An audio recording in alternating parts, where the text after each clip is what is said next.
नमस्कार दोस्तों, आज 11 जून 2022 है और ये पोस्ट मार्केट रिपोर्ट कल 10 जून 2022 के लिए हम रिकॉर्ड कर रहे हैं। अगर आपको हमारी market calls, market insights, global events पे हमारी राय, जियोपॉलिटिक्स पे हमारा एडवाइस चाहिए हो, तो इस वीडियो के नीचे एक लिंक है, वहाँ जाएँ, अकाउंट खुलवाएँ और फंड ट्रांसफर करके स्क्रीनशॉट 9871066337 पर भेजें, जहाँ से आपको हमारे टेलीग्राम ग्रुप में ले जाया जाएगा, जहाँ आपको ये सब जानकारी दी जाएगी। ऑल्सो हमारा newly repackage, relaunched mentoring programme है, जहाँ पे आपको 2-2 घंटे 3 दिन हफ्ते में जो है market strategies, trade management, money management और माइंडसेट पे गाइडेंस दी जाएगी। अगर आप उसमें इंटरेस्टेड हैं, तो 9871066337 पर कॉन्टैक्ट करें। अब शुरू करते हैं एनालिसिस से और ये देखते हैं कि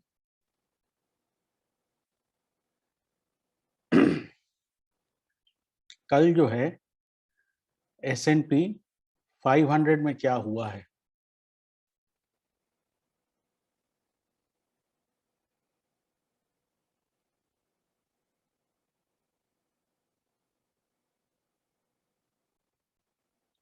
ठीक है, तो ये आपके चार्ट्स खुल गए हैं यहाँ और यहाँ हम SPX 500 में जाते हैं, तो यहाँ बहुत क्लियर है कि आपको किस तरह का, किस मोमेंटम से ये डिक्लाइन मिल रहा है। तो किसी को इस बात में शक नहीं होना चाहिए कि बाजार जो है ये वापस बहुत स्ट्रांगली डिक्लाइन की तरफ आ गया है। और अगर यहाँ पीछे कोई हेड एंड शोल्डर टाइप की चीज बन रही थी, तो अब जो है उसका हम नेकलाइन टेस्ट करके वापस नीचे की तरफ जा रहे हैं। तो अगर हम यहाँ पे एक नेकलाइन बनाएं,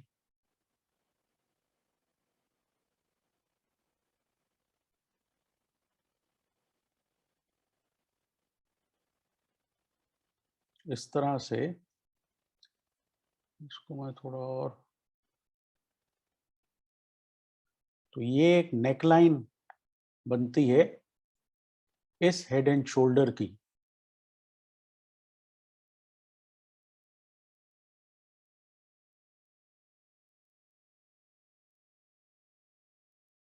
ठीक है, तो यहाँ पे हम थे ऑलमोस्ट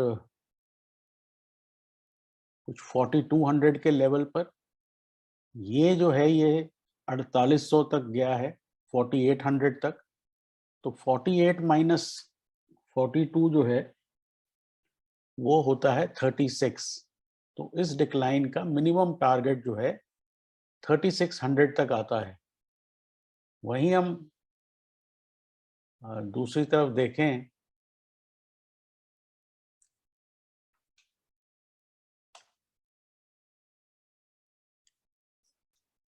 नैस्डैक, तो नैस्डैक में भी जो है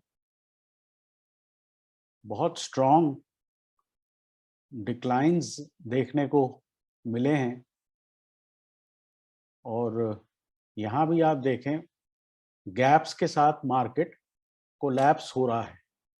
तो इसमें कोई डाउट नहीं होना चाहिए कि पिछला लो जो है ये अगले हफ्ते में इसको टेक आउट करेगा। और थोड़ा सा हम बड़ा स्ट्रक्चर अगर देखें, तो यहाँ नैस्डैक पर भी एक हेड एंड शोल्डर बना है। ठीक है, तो यहाँ पर भी आप ऊपर की तरफ देखें तो 16,000 का एक हाई है और यहाँ पे ये 12,500 है। तो 3,500 जो मैं 9,000 के टारगेट्स पीछे दिए थे, वो अब काफी अचीवेबल लगते हैं। अब बहुत से लोगों को ये नहीं समझ में आया होगा कि यूएस इन्फ्लेशन इतना टेढ़ी खीर क्यों है।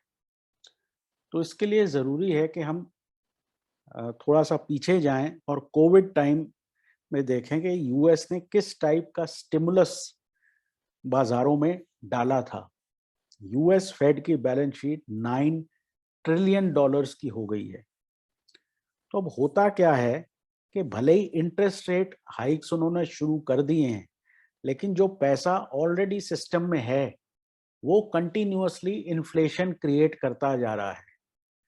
तो ये 50 बेसिस पॉइंट से इन्फ्लेशन नीचे नहीं आएगी, भले ये अगली 4 मीटिंग 6 मीटिंग में भी रेज करते जाएं। इसके लिए इनको बड़े इंटरेस्ट रेट हाइक चाहिए। फेड की जो बैलेंस शीट है उसको और ज़्यादा टाइटली उनको जो है कॉन्ट्रैक्ट करना पड़ेगा। इन शॉर्ट, उनको इकोनॉमी रिसेशन में ले जानी पड़ेगी अगर उनको इन्फ्लेशन 2% के नीचे लाना है, जो उनका टारगेट है। आप ये समझो कि अभी 0.5% इंटरेस्ट रेट हैं वहाँ पे, या 75 बेसिस पॉइंट इंटरेस्ट रेट्स हैं, क्योंकि 2 हाइक हुई थी, एक 25 की एक 50 की, और इन्फ्लेशन 8.5% है। तो इतना बड़ा गैप जो है उससे इम्बैलेंसेस बनेंगे। और सवाल सारा ये है कि जितना पैसा मार्केट में है वो नई इन्फ्लेशन क्रिएट करता जा रहा है। तो सिर्फ 50 बेसिस पॉइंट काफी नहीं होगा। और अगर यूएस मार्केट्स रिसेशन में जाएंगी तो दुनिया के सभी बाजार रिसेशन में जाएंगे। इस बात में भी किसी को डाउट नहीं होना चाहिए। ठीक है। ये जो बहुत हम ये सोचते हैं कि इंडिया का यूएसए से लेना देना नहीं है। बात ये है, अगर ग्लोबली लिक्विडिटी कंप्रेस होगी तो हिंदुस्तान से भी पैसा निकलेगा। क्रूड ऑयल अगर इसी रेट पे रहेगा और रशियन इन्वेजन पे कोई ऐसी पॉजिटिव न्यूज़ नहीं है, उल्टा वो पोलैंड के ऊपर भी निशाना साध रहे हैं, तो क्रूड यहाँ से अगर एलिवेटेड लेवल्स पे रहता है, आपका रुपया कोलैप्स करेगा। डॉलर इंडेक्स अगर मैं आपको दिखाऊं तो कल की तारीख में वो वापस, आप देख सकते हैं, 104 पे पहुंच गया है। प्लस आप बॉन्ड यील्ड देखें, जो कि हम रोज देखते हैं, बॉन्ड यील्ड कितनी तेजी से बढ़ रही है और ऑलमोस्ट न्यू हाइज यहाँ पे लगाएगी। तो यहाँ पे 3.165 है। तो बहुत क्लियर है कि बॉन्ड मार्केट्स इंडिकेट कर रही हैं कि आपको बहुत तेज इंटरेस्ट रेट्स बढ़ाने पड़ेंगे। तो इस सब के चलते हुए हमें ये सोचना कि जी हम जो है बड़े सेफ रहेंगे और हमें कोई फर्क नहीं पड़ेगा, ये इंसैनिटी है। ठीक है। मेरे हिसाब से अगले हफ्ते में बाजारों में एक अर्थक्वेक आने की उम्मीद है, और वो अर्थक्वेक की शुरुआत आपको अमेरिका की मार्केट से शुरू होते हुए ऑलरेडी नजर आ गई है।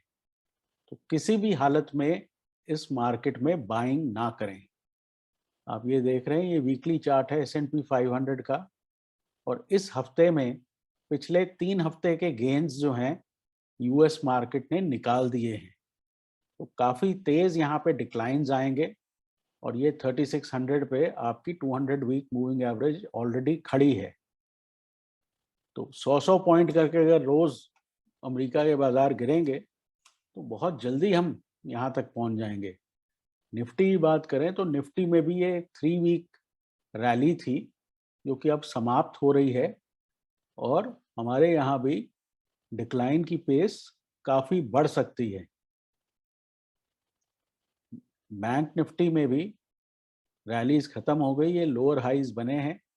और इस बारी इंटरेस्टिंग बात यह है कि पहले जो हम रैली देखते थे वो काफ़ी बड़ी रैलीज होती थी, 5-6 हफ्ते की रैलीज होती थी। इस बारी ये 3 हफ्ते में ही रैली समाप्त हो गई है। तो इसका कॉनोटेशन ये है कि अगर ये सपोर्ट गया, पहली बात तो इस सपोर्ट पे बाइंग जो है बहुत हल्की है, जिसकी वजह से सिर्फ इतनी सी रैली आई है। इसका मतलब इस बारी ये अगर जाता है तो हमें भी जो है और नीचे के लेवल्स 200 वीक मूविंग एवरेज, जो कि लेवल ऑलमोस्ट 13,800 13,900 के आसपास है, वो लेवल इन साइट नजर आ रहा है। ठीक है, तो जो यहाँ पे सारे ये पुट राइटर बैठे हैं, इनका बहुत बुरा हाल होना है मंडे को।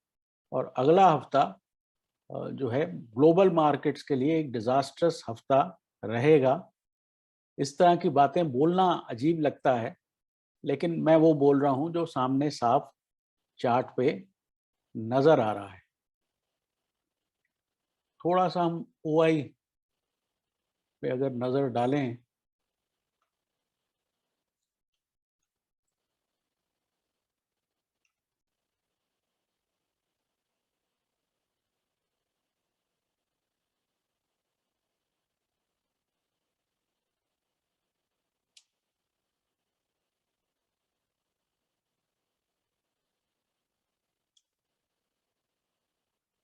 तो अगेन एंड अगेन 16,300 400 500 पे बहुत हैवी कॉल राइटिंग है।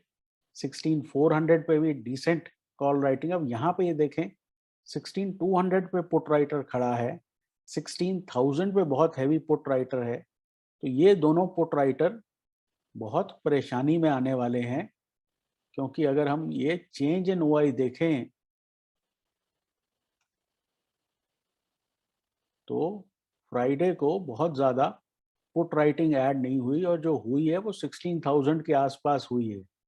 मेरे हिसाब से जिस तरह से एशिया एक्सपेक्टेड है खुलना, आप 16,000 के नीचे ही खुलेंगे, बहुत सेफ बात है अज्यूम करना।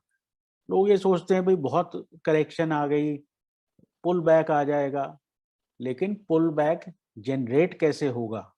कोई पॉजिटिव न्यूज़ तो चाहिए। ये जो कल का इन्फ्लेशन नंबर है, ये नेल इन द कॉफिन है। अब उनके पास कोई चॉइस नहीं, पैसा वो छाप नहीं सकते, उनको जो है लिक्विडिटी कॉन्ट्रैक्ट ही करनी पड़ेगी, उनको इकोनॉमी स्लो ही करनी पड़ेगी। तो ये सब के चलते उनको जो है बाजार नीचे लाने ही पड़ेंगे। 17 टाइम्स S&P 500 है नेक्स्ट ईयर अर्निंग्स के हिसाब से, और 10% अगर अर्निंग्स भी स्लो डाउन होते हैं, इकोनॉमी स्लो करोगे तो अर्निंग स्लो होंगे, तो उस हिसाब से 34-3500 तक का टारगेट मिलता है अगर 10% अर्निंग्स भी नीचे आती हैं। तो ये कभी होता है कि भाई फियर ओवरवेलमिंग है, ये फियर ओवरवेलमिंग नहीं है, ये फियर कुछ हद तक जस्टिफाइड है, और बाजार थोड़ा सा लेट हो गए हैं इसको रियलाइज करने में। अब यहाँ देखें बैंक निफ्टी में 34,500 पे पुट राइटिंग कितनी ज्यादा है, तो ये पुट राइटर भी ट्रबल में आएंगे, 34,300 वाले भी ट्रबल में आएंगे, क्योंकि बैंक निफ्टी शायद 5 से 100 पॉइंट गैप डाउन खुलेगा। तो अगला सपोर्ट जो है 34,000 पे आता है, 34,000 पे, 34,500 पे कॉल और पुट राइटिंग है। तो यहाँ पे हम जो है, यहाँ आप देखें कितनी जबरदस्त कॉल राइटिंग ऐड हुई है फ्राइडे को चेंज इन ओआई में। ठीक है, यहाँ पे मामूली पुट राइटिंग है, 33,800 पे पुट राइटिंग है, 34,000 पे भी नहीं है। तो सीधा ये 500-600 पॉइंट तो वैसे ही गिरता हुआ ओपनिंग में नजर आ रहा है। कहने का मतलब ये है कि ये ग्लोबली एक टर्निंग पॉइंट है, जहां पे अब तक लोग उम्मीद लगा रहे थे कि शायद फेड सॉफ्ट लैंडिंग कर लेगा, शायद इतने रेट हाइक्स की जरूरत नहीं पड़ेगी, इन्फ्लेशन अपने आप किसी तरह नीचे आ जाएगी। वो सारी थ्योरी पे एक बड़ा आघात कल हुआ है। तो मेरे हिसाब से बाजार नीचे जाने चाहिए, क्योंकि अब कोई ऑल्टरनेटिव बचा नहीं है कि किसी तरह से आसानी से इन्फ्लेशन नीचे आ जाए। हमारे यहाँ रेट हाइक्स ऑलरेडी हो चुके हैं, सारी दुनिया में रेट हाइक्स हो रहे हैं। तो coordinated central bank rate hikes जब होते हैं तो उसका एक बहुत भयानक असर बाजारों पे हो सकता है, और इन्फ्लेशन इतनी स्टबन है कि वो नीचे आसानी से नहीं आएगी। शायद पूरा 1-1.5 साल लग जाए इन्फ्लेशन को नीचे लाते लाते। तो ये सब ध्यान रखें कि कम से कम बुधवार तक, जबकि फेड पॉलिसी का डिसीजन आना है, तब तक ये बाजार काफी लहूलुहान हो जाएंगे। तो अपनी जो है जो शॉर्ट, जो लॉन्ग स्ट्रैडल्स और स्ट्रैंगल्स आपको बोले थे, उनको मेंटेन करें। इस वक्त अगर मैं आपको अपने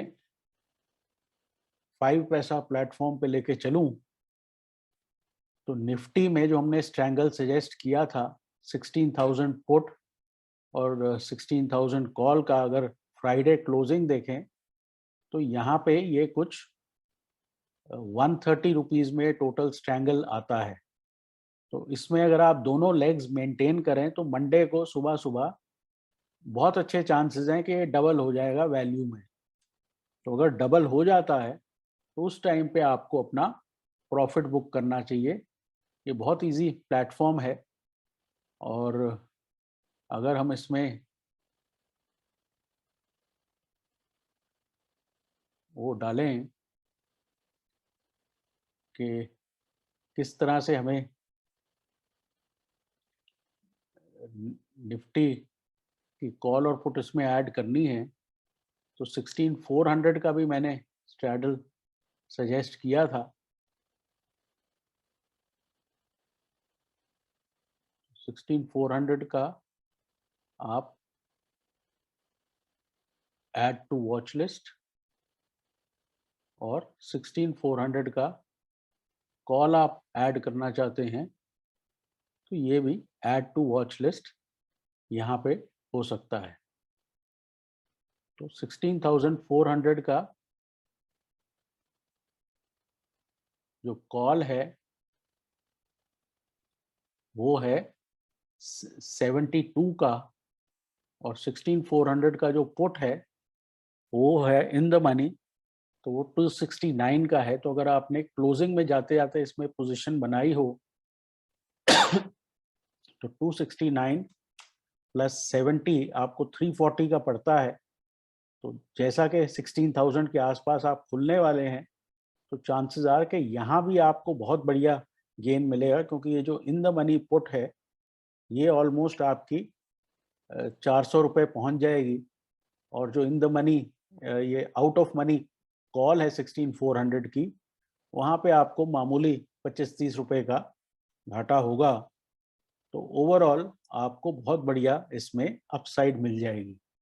तो इस तरह के शार्प मूवमेंट के लिए स्ट्रैडल्स और स्ट्रैंगल्स यूज किए जाते हैं। तो मुझे उम्मीद है आप लोगों ने किया होगा ये।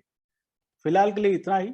इनको आप चाहें तो एक पॉइंट के बाद आप होल्ड कर सकते हैं, क्योंकि मुझे अगला हफ्ता खराब लगता है, तो मे भी ट्यूसडे तक भी होल्ड किया जा सकता है। तो इतना ही वीडियो डालना था, क्योंकि काफ़ी लंबा वीडियो हो गया। काफ़ी चीज़ें समझाने की ज़रूरत है, क्योंकि कन्विक्शन तभी आएगी अगर आप समझेंगे कि इवेंट्स क्या हो रहे हैं यूएस में और उनका क्या असर हो सकता है। तो फिलहाल के लिए इतना ही। आपका बाकी का वीकेंड अच्छा जाए। टेक केयर और गुड लक फॉर मंडे।